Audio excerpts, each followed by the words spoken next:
Inspiring interviews with today's top landlords. This is the Rental Income Podcast. And now, Dan Lane. Today on the podcast, we're going to be following up with Ken Brown, who was with us 4 years ago on episode number 83. On that episode, Ken talked about his long-term plan for his rental properties. Here's what Ken said he was going to do. My particular goal is to build up enough properties to put them together as a group and sell it as a business. Okay.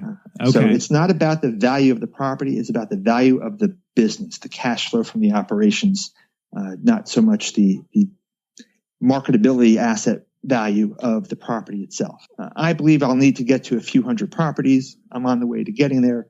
Once I get to that particular economy of scale, I'll put them all together in a nice, neat little package and sell the business as a lump sum. All right, Ken, it's been 4 years. How are things looking? That plan went well. Wow. So you actually did it. I did. I bought properties one at a time at discounted prices, fixed them up, rented them out, got to economy of scale, packaged them all together, nice little presentation, sent it up to Wall Street, and somebody picked it up at a nice premium to what I could have possibly gotten selling them one by one. Now, you mentioned that you thought you were going to need a couple hundred properties to be able to pull that off. Did you end up needing that many? No, I ended up doing it with about 40 properties. On the show today, we're going to find out how Ken, who's just an ordinary guy, bought rental properties, packaged them up, and sold them to Wall Street. We'll take a really quick break. We'll come right back, and we'll catch up with Ken. The first step in buying a rental property is to get pre-qualified, and I would suggest you work with a lender that specializes in working with investors, because the last thing you want to have happen is to get to closing and find out the money's not there and you can't close. The lender that I recommend is Chaley Ridge from Ridge Lending Group. She's a nationwide lender, and she'll pre-qualify you for free if you mention Rental Income Podcast. Find out more today. Contact Chaley at ridgelendinggroup.com. That's RIDGE lendinggroup.com. NMLS 42056. So, Ken, before we talk about your sale, let's talk about your portfolio and what it was like when you owned it. So tell me about your rentals. So I was picking up row houses in Baltimore, anywhere from, on average, $5,000 to $10,000 a piece for properties that were pretty much shells, to no more than $50,000 for any one property.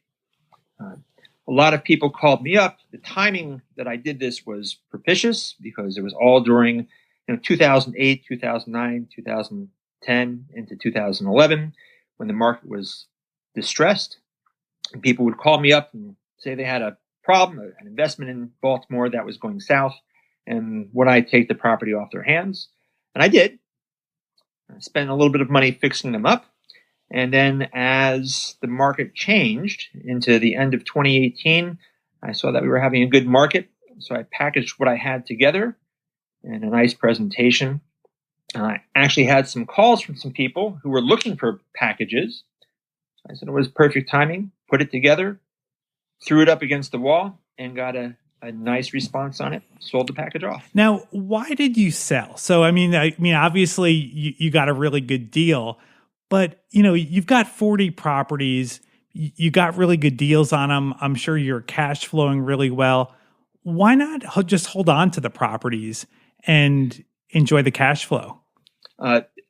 When you're a small investor and you only have so much in the amount of money, so much money to invest, you pick up smaller properties.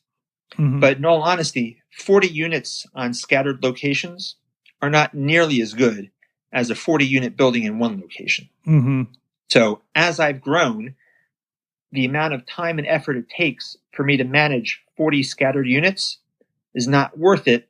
If I sell those, I have enough funds to buy, just for the sake of argument, 40 units in one location, and my time and effectiveness of investing into that building is significantly better. So why sell it to Wall Street? Like, why not try to find a local investor that maybe would want to add to their portfolio or maybe start a portfolio? Somebody who's local, who understands the neighborhoods, would go into each property and do a market analysis on the physical real estate of the property. Compare that to the rents that I'm getting for the properties with current market rents, whether they're a premium or discount. If they're discounted to the market rent, you actually get slightly higher value, held back a little bit because you're discounting the rent. And if I have rents that are a premium to the market, that value that I would put on there would then be discounted by that purchaser, because if that tenant who's paying a premium leaves, how likely is it to put another tenant who's going to pay that premium rent in there? Mm-hmm. So knowing and understanding that, if I was on the other side, if I was the buyer's side, I would be looking carefully at each one of the properties for the real estate value and their rental value, as opposed to necessarily the overall rate of return from the group of properties. The group that I sold it to, they didn't look at the individual properties. They actually had the opportunity to inspect the properties, and they declined to inspect the properties. Wow. Okay. They actually saw that there were 40 units, certain measures for vacancies, put the math together. They took the rents. They did an overall market analysis for rents for Baltimore, which was a very broad stroke. And in the 60 to 90 days or so that I dealt with them between the initial offer, signing the contract, and closing, they were looking at this purely as a Wall Street investment with a Wall Street investment mentality. So instead of getting about $1.4 million for these groups of properties, which would have been a nice return for me, what the real estate value was, I ended up with a price of just under $2.4 million. Wow. Because of the income I was able to generate as a package, as a business for these properties.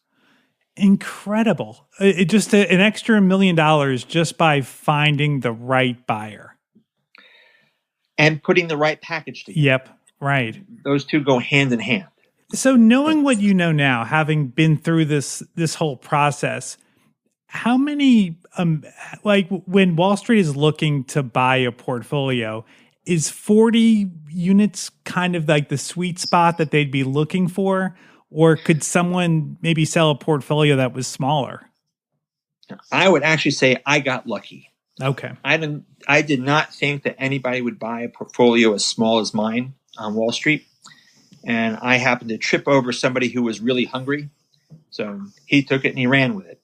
But in reality, anybody who knows their business should have looked more carefully at my portfolio and understood the market that they were buying into more than the purchasers who actually bought my portfolio. Right. Yeah. You know what's really kind of cool about the way that you did this is that you started off as, just a guy that was buying rental properties, and you were putting together a portfolio of, onesie twosies as you came across deals. But now that you've got that equity from selling those deals, you're probably in a better position to be able to buy something like that, to be able to buy a 40 unit where maybe, back when you were starting out, it maybe would have been a stretch to buy a 40 unit. Am I right?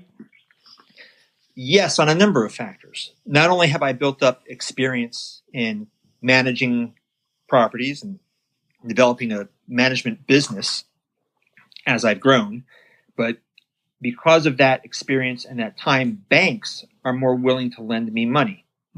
Now, I've always had the advantage that I have a history of being financially sound.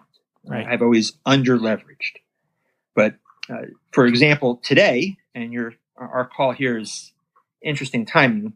About 20 minutes ago, I got a call from a lender who approved me for a $1.25 million loan that took him 4 days to put together my approval. Congratulations. On 26 units that I have. Okay. And I got very good terms. I got actually very good terms. And banks are actually competing with each other to get my business, as opposed to me begging a bank to get a loan. Right. So developing that business and growing it intelligently with a business plan over time, taking my time, has yielded me a much better return than trying to do it all in one go. If somebody is interested in putting together a package and selling to Wall Street, doing exactly what you did, how would you recommend that somebody try to make connections and try to get into that world? Well, if they want to be an active player, I can give you one answer. If somebody wants to be a passive player, it's a completely different answer. Awesome. All right, let's hear it. Okay, so a passive player is someone who has some money but does not have the skill, knowledge, or know-how, doesn't have the time, has a full-time job somewhere else, but they want to get into the business and try and do something. That person absolutely needs to find a good friend, someone they can trust implicitly, who has the ability and knowledge to manage that property for them. Because they put up the cash, that other person has to make it work, because if they don't, they're not the one who's losing the money. Mm-hmm. Okay? And that's pretty much it, because if you're not actively involved, you have to hire the people who are going to be actively involved and do a good job. Right. If you're going to be active in it, then just remember, we talked about, I sold these properties at the end of 2018. I bought my first properties in 2005. So we're talking a 13-year time frame. Right. That it took me to build this up. So you have to have patience. You should have a business plan, and you have to have vision for the long haul. You're not going to make $1 million in a day. Right. Or it's highly unlikely you're going to make $1 million in a day. I mean, there's always the possibility you get the golden egg, but it's not likely. Right. So how do you make connections, though? I mean, I imagine, it's not something you're just going to go online and email a Wall Street firm. You've got to probably build relationships, right? Mostly it's time.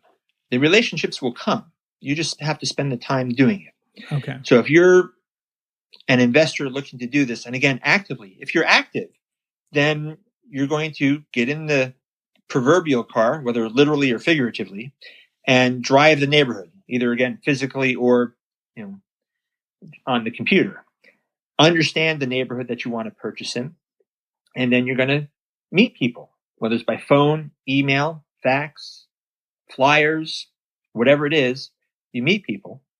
And eventually you find somebody who is in a distressed situation, who crosses your path, who's willing to sell to you at a discount to the market. If you don't have the patience for that, there's always the multiple listing service, and you can buy a property at full market price. Mm-hmm. Nothing wrong with that either. Right. You certainly can do that. Okay? But everybody wants the deal. Everybody wants that extra benefit. Give me something that's off market, cheaper than, well, honestly, if I'm just sitting here waiting for somebody else to call me about an off market deal that's technically or theoretically a cheap deal, why would someone call me or you or anybody who doesn't know you? Right. By the time that information gets out to the public, it's priced out to the market. So you have to create those relationships with time and patience. Okay? Because remember, by the time I started in 2005, I already had a 20-year career, or at least I'll call it 10-year career in the real estate mortgage industry in this area. Mm-hmm. Okay. I started in 1989 here in the DC, Baltimore metropolitan area. So by doing business for all those years, people knew me. People would call me up and say, "Hey, Ken, I need some help." "What do you need help with?" "This is my problem." "Okay, I've got a solution." So they're reaching out to me. I didn't even have to reach out to them. Mm-hmm. Okay. So time and patience, there is no shortcut to that. Right. Okay. That makes a lot of sense. That it's just a matter of being part of, just being active, being out there, talking to everybody. And it's like you never know where something's going to lead. And you never know what kind of opportunities are going to fall in your lap. But you could have never made this plan that for sure you're going to buy these 40 properties and you're going to get an offer for way more than they're probably worth. Like that just happened because you were working at it every single day. Correct. All right. Now let's transition to what you're doing today. So working in the D, C plus area, C minus area, like could be a challenge for a lot of investors. But you have really kind of figured out how to turn properties around because you did it. I mean, you were turning around these properties. So now you are in a different market in Washington, D.C., where you're helping landlords turn their properties around. Tell me a little bit about what you're doing. One of the transactions I'm involved in is a 111 unit complex in DC, where I spoke to the owners a couple years ago, and they were referred to me, and we were talking about whether I would manage their properties or not. And they declined my services at the time because they were going to self-manage. Fast forward a year and a half, and they called me back out of the blue and said, "Okay, Ken, we need some help." And they actually underreported how distressed their property is. So since I took over that property in April, yesterday I had a meeting with the FBI, and next week I'll be meeting with some members of the DEA because there's some people running drugs and guns and doing some violent crimes in that particular complex, and we're going to clean them out. Okay. And it does require, because the police and the FBI, they have limitations. They have to get warrants. They have to have good cause and so forth to go on the property's premises. But we've worked out a plan where we're going to be able to get into the properties and hopefully clean things up in relatively short order here. So I'm not going to tell you exactly what we're going to do, but we have a nice plan in place, and we're going to try and shut it all down. So why manage for other people? I mean, it's like you've seen the potential upside in owning properties. Like, do you mind putting in all that work to not get the same kind of upside that you're going to get by being the property manager versus being the owner? Well, my wife asked me the same question and then rolls her eyes at my response, because my response actually is, I'm having fun. Okay. I'm at the point in my career where I don't have to worry about the profit. I've made some good money. I want to see results. Mm-hmm. I'm not quite as worried about the bottom line as I am to see actual production, see something that I'm creating some benefit to somebody. Yeah. And the other piece to that is I'm not necessarily making less money than I would be if I owned the property, because I'm charging a pretty penny for my services. And whether it works or not, I still get paid. Right. That's true. So walk through how the financials work with managing or turning around a property for somebody. Like, are you charging a higher fee for that? I mean, you must be, than you would for a stabilized property. So in the property management field, there's a lot of competition. And most of the people I see, they want their Class A or Class B properties where all they're doing really is collecting rents, doing financial statements, sending owners checks, and maybe they get a call here and there about a plumbing issue. Mm-hmm. And they charge next to nothing. I see some companies charging as little as 3% and 4% to do this. Right. And so the tenants pay on the 1st. On the 5th, they're sending out a check to the owner, send out the monthly statements, and it's just quiet. But that's not really property management. I consider that just some bookkeeping. Right.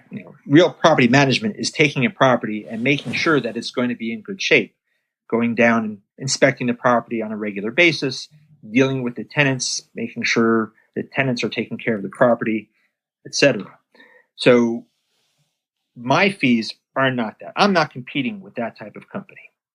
In Baltimore, I was charging 10% of rents to manage other people's properties, and pretty much I charge 10% of rents across the board.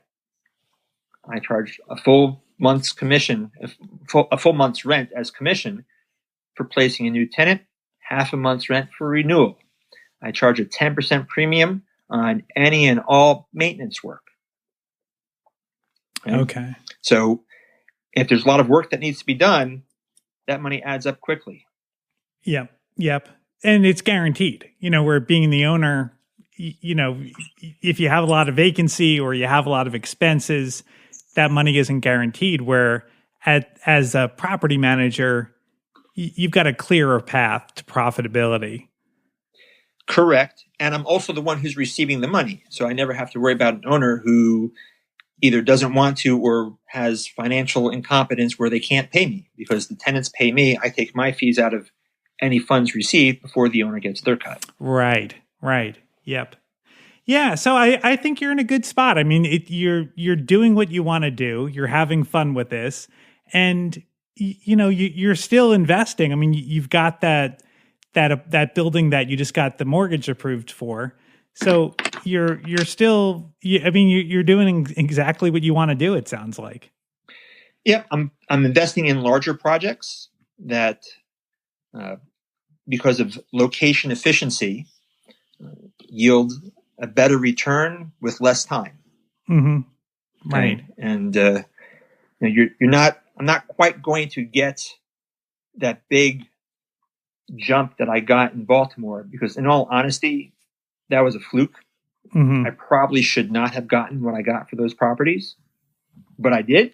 So I'm going to take it, and I'm not going to complain about it. If anybody is in the Washington, D.C. area, there's two things that Ken would love to connect with you about.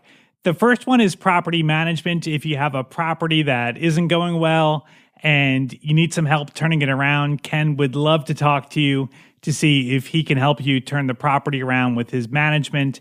And the second is hard money lending. If you're doing fix and flip in the DC area and you need some short-term funding, Ken would love to talk to you about hard money lending. If you want to reach Ken, I've got his information on the website. You can find it at rentalincomepodcast.com/episode 285. I'd like to thank today's sponsor for making this episode possible. It's Chaley Ridge from Ridge Lending Group. If Ken inspired you and you're ready to buy a rental property, whether it's your first property or you want to add to your portfolio, the lender that I recommend is Chaley Ridge.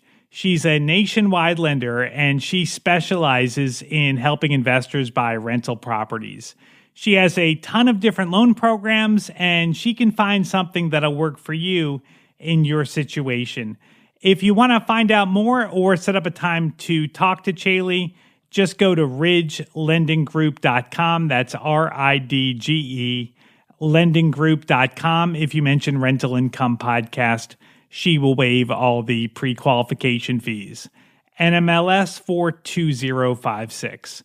Thank you so much for listening to the podcast. Make sure you subscribe. We have new interviews every single Tuesday. And if you subscribe, you'll get notified as soon as they come out. My name is Dan Lane, and this has been the Rental Income Podcast.